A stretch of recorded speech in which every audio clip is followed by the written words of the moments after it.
আপনাকে মনে রাখতে হবে রাহমাতুল লিল আলামিন কাকে বলা হয়। মা, আপনারা হালিমাতুস সাদিয়া রাদিয়াল্লাহু তাআলা আনহার খবর নিয়েছেন। হালিমাতুস সাদিয়া রাদিয়াল্লাহু তাআলা আনহা নিজে বর্ণনা করছিলেন, কেউ যখন ওই নবীজিকে নিল না, আমি তখন লাস্টে গিয়ে আমার হাবিবুল্লাহকে গ্রহণ করলাম দুধ মা হিসেবে, দুধ পান করানোর জন্য।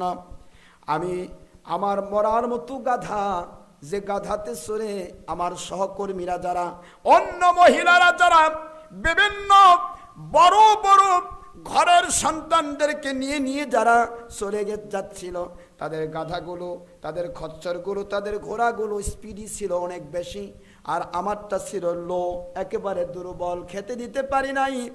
লো গাধা, ওই গাধা রাস্তার মধ্যে বারবার পড়ে যেত, শুয়ে যেত।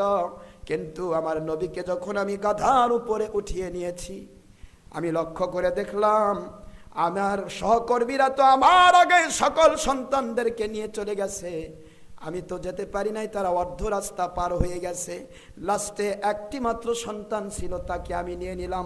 এই সন্তানটাকে গাধার উপর চড়িয়ে যখন আমি রওনা দিয়েছি, আমি দেখতে পেলাম আমার সহকর্মী যারা দ্রুতগামী ফাস্ট ঘোড়াতে চড়ে আগেই রওনা দিয়েছিল, অর্ধেক রাস্তা পেরিয়ে গিয়েছিল, ওদেরকে পাস করে ওদের অর্ধ রাস্তার আগে আমি বাড়িতে পৌঁছে গিয়েছি। রহমাতুল লিল আলামিন কাকে বলা হয়? কিভাবে রহমত নাজিল হয়? সেদিন তো তিনি কেবলমাত্র পৃথিবীতে এসেছেন। সুবহানাল্লাহ বলবেন না? আল্লাহর হাবিব হুজুর পাক সাল্লাল্লাহু আলাইহি ওয়াসাল্লামকে নিয়ে মা হালিমাতুস সাদিয়া রাদিয়াল্লাহু তাআলা আনহা বর্ণনা করেন, আমি লক্ষ্য করে দেখলাম আমার বাড়িতে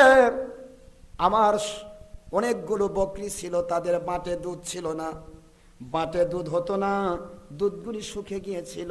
আমার নবীকে যখন আমার বাড়িতে নিয়ে এসেছি, তখন দেখি প্রতিটা বকরির বাট দুধে ভরপুর হয়ে গেছে। আমার অনেকগুলি খেজুরের বাগান ছিল, খেজুরের বাগানের খেজুর গাছে খেজুর ধরতো না। আমার নবীজিকে যখন আমি নিয়ে আসলাম, পরের দিন দেখি প্রতিটা গাছে খেজুরের ফুল এসে গেছে। আল্লাহু আকবার বলুন। রাহমাতুল লিল আলামিন আমার আল্লাহ বললেন, ওমা আরসালনাকা ইল্লা রাহমাতাল লিল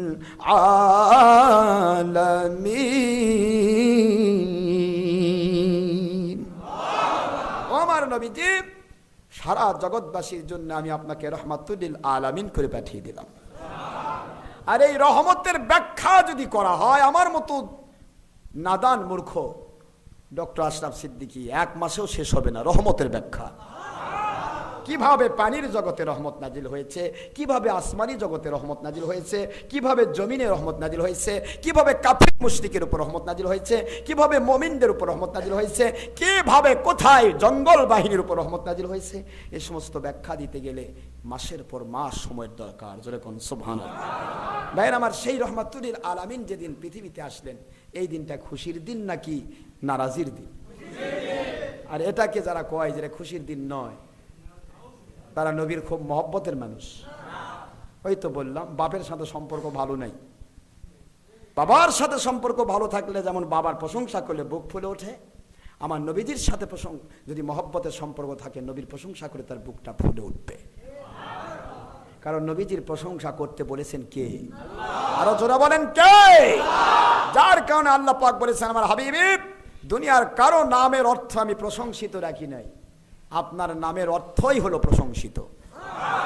মুহাম্মদ, মুহাম্মদ শব্দের অর্থ হলো অতি প্রশংসিত। সৃষ্টি জগতের ভিতরে প্রশংসিত ব্যক্তি তিনি, যিনি হলেন মুহাম্মাদুর রাসূলুল্লাহ সাল্লাল্লাহু আলাইহি ওয়াসাল্লাম, যার নামের অর্থই প্রশংসিত লিখলেন। এই জন্য এদিন খুশি পালন করা, 12ই রবিউল আউয়াল শরীফে খুশির দিন, এটাকে আমরা খুশি প্রকাশ করা আহলে সুন্নাত ওয়াল জামাত তথা ফুরফুরা, মেদিনীপুর, জৈনপুর, শর্ষিনা এবং রাজারবাগ দরবার শরীফ সহ যত তরিকতের আহলে সুন্নাত ওয়াল জামাতের ওলিয়া উলিয়াদের পথের মানুষ সকলের একমত, ঈদে মিলাদুন নবী পালন করা, এই দিন ঈদের দিন মনে খুশি প্রকাশ করা ফরজে আইন। বলতে পারেন হুজুর ফরজ আইন হলো কেমনে? আমি আপনাকে আগেই বলেছি ফরজ আইন হয় আমার নবী পাক সাল্লাল্লাহু আলাইহি ওয়াসাল্লাম যদি কোনো আদেশ করেন সেটাও ফরজ হয়। তারপর আমি কোরআন শরীফে আয়াত দেব, কোরআন শরীফে আয়াত ছাড়া আমি ফরজ বলবো না। আপনারা কোরআন শরীফের 10 নম্বর সূরা খুলবেন, সূরাতুল ইউনূস আলাইহিস সালাম, 10 নম্বর সূরা 11 নম্বর পারা, আয়াত শরীফ নম্বর 58, 58 নম্বর আয়াত। একটু আমার সাথে আপনারা যাদের জানা আছে পড়বেন, না জানা থাকলে শুনুন। আল্লাহ পাক বলেছেন কুল, আল্লাহ পাক বলছেন হে নবী পাক সাল্লাল্লাহু আলাইহি ওয়াসাল্লাম আপনি বলে দিন, আদেশ করছেন, কুল বিফাদলিল্লাহি ওয়া বিরহমাতিহি ফাবিযালিকা ফালইফরাহু। কথাটা দেখেন, আল্লাহর আদেশ। আপনি বলে দিন হে দুনিয়ার মানুষেরা, মুমিনেরা, মুত্তাকিরা সবাই, কুল কায়নাত, কুল তোমাদের উপরে যে রহমত হিসেবে, বরকত হিসেবে, ফজল হিসেবে, করম হিসেবে মুহাম্মদ সাল্লাল্লাহু আলাইহি ওয়াসাল্লাম নাজিল হয়েছেন, তার নাজিল হওয়াকে কেন্দ্র করে ফাল ইয়াফরাহু তোমরা খুশি প্রকাশ করো। আদেশটা কার? আল্লাহর আদেশ মানে ফরজ না নফল? তাহলে আল্লাহ পাকই আদেশ করেছেন আমার নবীজি রহমাতুল লিল আলামিন। আপনি বলতে পারেন হুজুর মুহাম্মদ সাল্লাল্লাহু আলাইহি ওয়াসাল্লামের নাম নাই, মুহাম্মদ সাল্লাল্লাহু আলাইহি ওয়াসাল্লামের নাম সব জায়গায় থাকতে হবে না, তার নাম রহমাতুল লিল আলামিন কিনা? কথা কন না কেন? আল্লাহ বলেন রহমাতুল লিল আলামিন হিসেবে আপনাকে আমি প্রেরণ করেছি, আর ওই আল্লাহ বলতেছেন আমার রহমত নাজিল হওয়ার কারণে, আমার রহমাতুল লিল আলামিনের কারণে তোমরা খুশি প্রকাশ করো। তাহলে যিনি রহমত, কুল বিফাদলিল্লাহি ওয়া বিরহমাতিহি, জোরে কোন না সুবহানাল্লাহ। আল্লাহ পাক রব্বুল আলামিনের ফজল, করম, রহমত, বরকত আপনি প্রতিটা হাতকে, আপনারা যত রকমের তাফসিরের কিতাব আছে, বাতিল ফিরকার তাফসিরগুলো ছাড়া হক ফিরকার সাহাবায়ে কেরামের যুগ থেকে আপনার ওলি আউলিয়াদের যুগ পর্যন্ত যত তাফসিরের কিতাব, তাফসিরে আবি সাউদ, তাফসিরে রুহুল মানি, তাফসিরে কুরতুবী, তাফসিরে খাজান, তাফসিরে বাগাবী, তাফসিরে মানিত তানজিল, তাফসিরে মাদারিকুত তানজিল, তাফসিরে আব্দুল্লাহ ইবনে আব্বাস, তাফসিরে আপনার সাফাওয়াতুত তাফাসির, তাফসিরে কাবীর, তাফসিরে জালালাইন শরীফ, যত তাফসিরের কিতাব পাবেন প্রতিটা তাফসিরের কিতাবে আপনি পাবেন রাসূল পাক সাল্লাল্লাহু আলাইহি সাল্লামকে কুল বিফাদলিল্লাহি ওয়া বিরহমাতিহি, এই রহমাতিহি শব্দের অর্থ নেওয়া হয়েছে মুহাম্মাদুর রাসূলুল্লাহ সাল্লাল্লাহু আলাইহি ওয়াসাল্লাম। তাহলে মুহাম্মদ সাল্লাল্লাহু আলাইহি ওয়াসাল্লামের অর্থ নেওয়া হয়েছে যেখানে, তাহলে আল্লাহর হাবিব পৃথিবীতে আসার কারণে খুশি প্রকাশ করার আদেশটা কার?